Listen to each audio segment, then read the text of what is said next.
मुख्यमंत्री जी, सबसे पहले तो आपको बहुत बहुत बधाई। धन्यवाद। अब बधाई के साथ साथ बहुत बड़े बड़े चैलेंजेस, तमाम बड़ी चुनौतियां।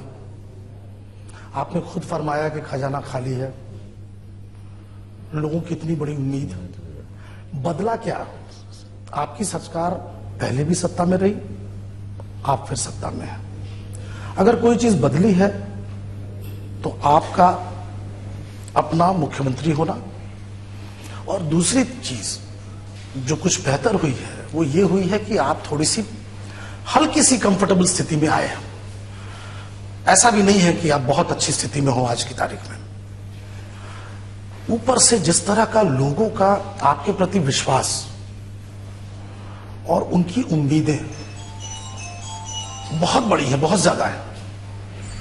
बिल्कुल ईमानदारी से, क्या लगता है, संभावना दिखती है कुछ बेहतर करने की? देखिए, हर इंसान को उम्मीद रखनी चाहिए और कोई व्यक्ति चाहे हमें कुछ करना है तो काम पूरा भी होता है। और मुझे पूर्ण उम्मीद है कि जो जनता की उम्मीद है और जिस उम्मीद से 14 वर्ष की सरकार में हम जरूर रहे, लेकिन राजनीतिक अस्थिरता थी, अव्यवस्था थी, तो जो सरकार में रह के हम करना चाहिए था या फिर जनता की जो अपेक्षाएं थी, हम उस राजनीतिक अस्थिरता और अव्यवस्था के कारण नहीं कर पाए। आज अपने आप को आप कंफर्टेबल समझते हैं? 100%। एक ऐसे मित्र को लेके चल रहे हैं जिसका नाम आंसू है। पीरीपोल अलायंस है, उसके साथ आप बिल्कुल पूरी मुझे अपने अलायंस पर पूर्ण भरोसा है। पहली बार हम लोग ने आंसू के साथ पीरीपोल अलायंस किए, नहीं तो अब तक राज गठन होने के बाद रघुवीरदास जी फिर जेवीएम की तलाश क्यों चल रही है? नहीं, हमने कहीं कोई तलाश नहीं कर रहा है। आप नहीं चाहते कि थोड़े और कंफर्टेबल हो जाएं ताकि अच्छा शासन हो सके? हम तो तमाम राजनीतिक दल से अपील करना चाहते हैं, नॉट ओनली जेएमएम से भी अपील करना चाहते हैं, पूरी देश राज्य की 3.25 करोड़ जनता से अपील करना चाहते हैं। बहुत हुआ, अब नहीं। जेएमएम की अपील दूसरे तरह की है, लेकिन जेवीएम की अपील के बारे में क्या कहना आपको? नहीं, मैं सबसे अपील करना चाहता हूं कि अब 5 साल के लिए हम दलदल की दल राजनीति से ऊपर उठकर इस राज्य की 3.25 करोड़ जनता। अच्छा, आप यूं बताएं कि क्या जेवीएम को आप अपने धड़े में शामिल करने जा रहे हैं या नहीं जा रहे? हम सबसे अपील करना चाहते हैं। स्थिति क्या बनी? आप दिल्ली में हैं, तमाम लोगों से मिले होंगे। मैं दल की स्थिति के संदर्भ में के लिए नहीं आया हूं, मैं दिल्ली में आया हूं। जो हमारे प्रधानमंत्री जी, हमारे राष्ट्रीय अध्यक्ष जी, हमारे अन्य केंद्रीय मंत्री जो शपथ ग्रहण में जाने को इच्छुक थे लेकिन कोहरा के कारण नहीं पहुंच पाए थे,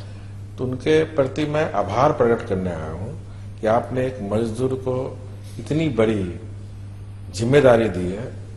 तो मैं उन्हें आभार प्रकट करते हुए यह एहसास दिलाने आया हूं कि आपने जो एक मजदूर पर इतनी बड़ी जिम्मेदारी है, तो मैं आपको विश्वास दिलाता हूं कि पूरी 5 साल में मजदूरी करके इस राज्य की 3.25 करोड़ जनता की आकांक्षा है और आपने जो विकास और सुशासन। मुख्यमंत्री जी, इसमें कहीं कोई दो राय नहीं है। देखिए, आप एक जुझारू नेता रहे, इसमें कोई दो राय नहीं है। आपकी छवि बहुत ईमानदार रही है, नेक नियत रही है आपकी। इसके पहले भी आप डिप्टी सीएम रहे हैं, मंत्री रहे हैं, समझ भी है बहुत अच्छी आपकी। लेकिन मैं बार बार वहीं आ रहा हूं कि चुनौतियां बहुत बड़ी हैं। अब जैसे आप एक बात बताएं कि प्रशासनिक जो ढांचा है आपका, आप खुद जब तक आप विपक्ष में बैठे रहे इस पे सवाल खड़ा करते रहे, चरमराई हुई स्थिति है, जड़ तक भ्रष्टाचार प्राप्त है। आपको नहीं लगता है कि ये चीजें परेशान करेंगी? नहीं, मैं विपक्ष की आपने बात कही, आप अगर विपक्ष में सदन के अगर आप उठा के आप देख ले, हमने वहां भी कहा था जब राजनेता अक्षम होगा तो अफसरशाही बेलगाम होगा। अफसर अच्छे हैं, नेतृत्व करते का इच्छा शक्ति पर निर्भर करता है, क्योंकि अफसर नीति का इंप्लीमेंट करता, नीति बनाना नेता का काम है। तो नेता अगर ठीक रहे तो उसकी नीयत भी ठीक रहेगी। आपको लगता है कि अधिकारी है, आपको लगता है कि अधिकारी और सक्षम अधिकारी आपके काम में? सक्षम अधिकारी है, हमारे पास सक्षम अधिकारी है, सक्षम कर्मचारी है,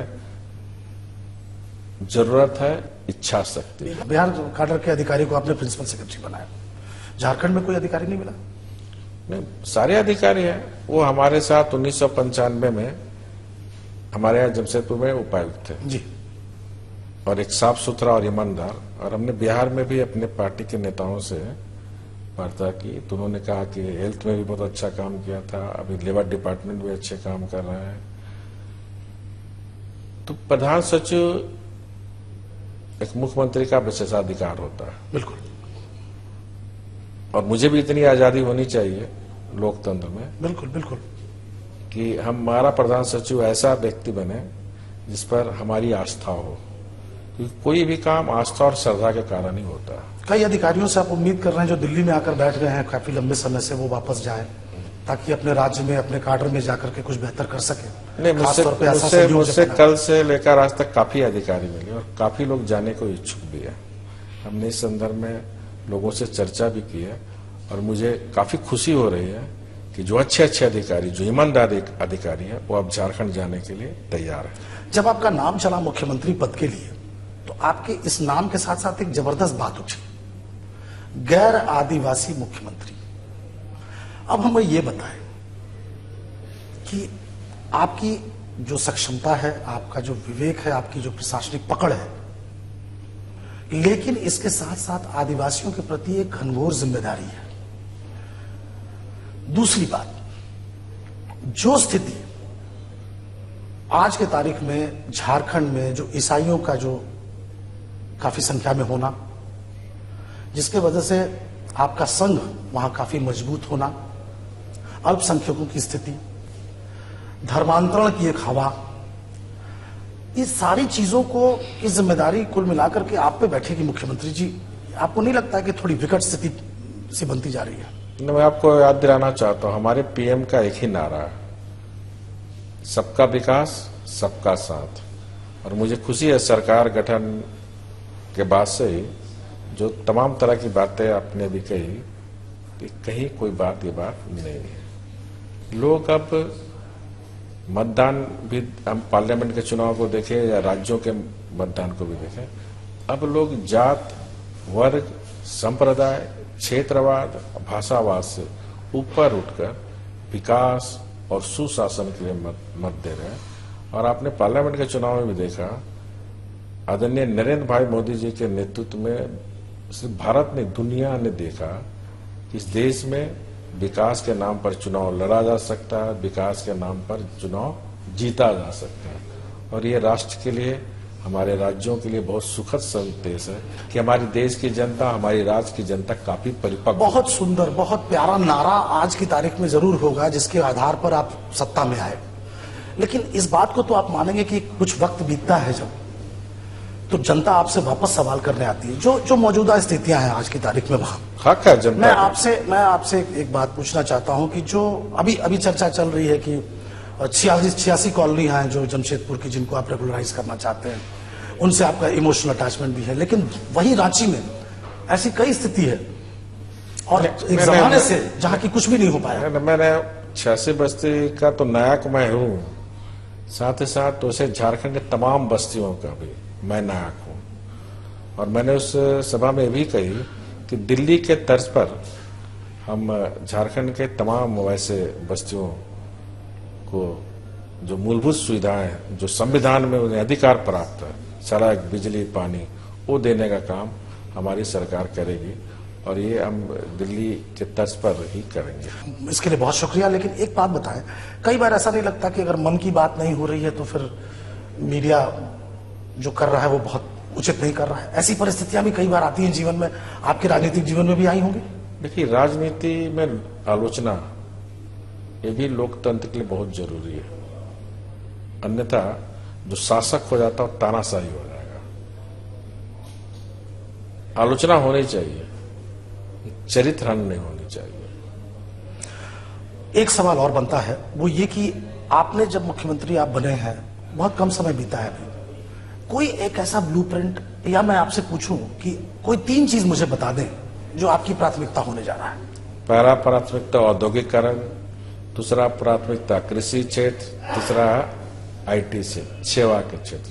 कि तीनों क्षेत्र में हम बराबरी काम करके सबका विकास सबका साथ। सर, आप ऊर्जा का भी विभाग देखते रहे हैं जब आप रहे हैं तो, और जो स्थिति आज की तारीख में बिजली की है वो एक अपने आप में घनघोर समस्या है। नहीं, मैं पहल शुरू कर दी है। जो डीवीसी का बकाया पैसा था, हमने डीवीसी के चेयरमैन को बुलाकर वार्ता भी कर लिया और इंस्टॉलमेंट वाइज हमने पैसा देने का निर्णय भी किया। 100 करोड़ रुपए का चेक कल उनको पहुंच भी चुका है। हमने कल ही यहाँ अपने बिजली मंत्री आदरणीय पीयूष गोयल से भी वार्ता की और मुझे खुशी है केंद्र सरकार ने त्वरित कार्रवाई करते हुए 7 तारीख को मेरी अध्यक्षता में कोयला मंत्री, पावर सेक्टर, एनटीपीसी के साथ बैठक है, ताकि हम बिजली के क्षेत्र में इस राज्य को हब बना सके, बिजली से बेचकर हम इस राज्य का बजट बना सके। ये काम की शुरुआत हो चुकी है। थोड़ा मैं आपसे भी चाहूंगा 6 महीना आप भी धैर्य रखें और जनता से भी बिल्कुल, जनता भी धैर्य रखेगी और हम भी धैर्य रखेंगे। सिर्फ अगर एक व्यक्ति जो धैर्य नहीं रखना चाहते हैं इस वक्त वो आपको कहीं ले जाना चाहते हैं, लेकिन सवाल बहुत थे और जवाब भी बहुत से हैं। आगे भी आपसे मेरी मुलाकात होती रहेगी और ये चर्चा हम आगे बढ़ाते रहेंगे। जो व्यक्ति हमको ले जाना चाहते हैं उस राज्य की जनता की बिजली के लिए ले जाना चाहते हैं, क्योंकि मैं एनटीपीसी का चेयरमैन बात हो सकती है। बहुत बहुत शुक्रिया हमको वक्त देने के लिए। धन्यवाद।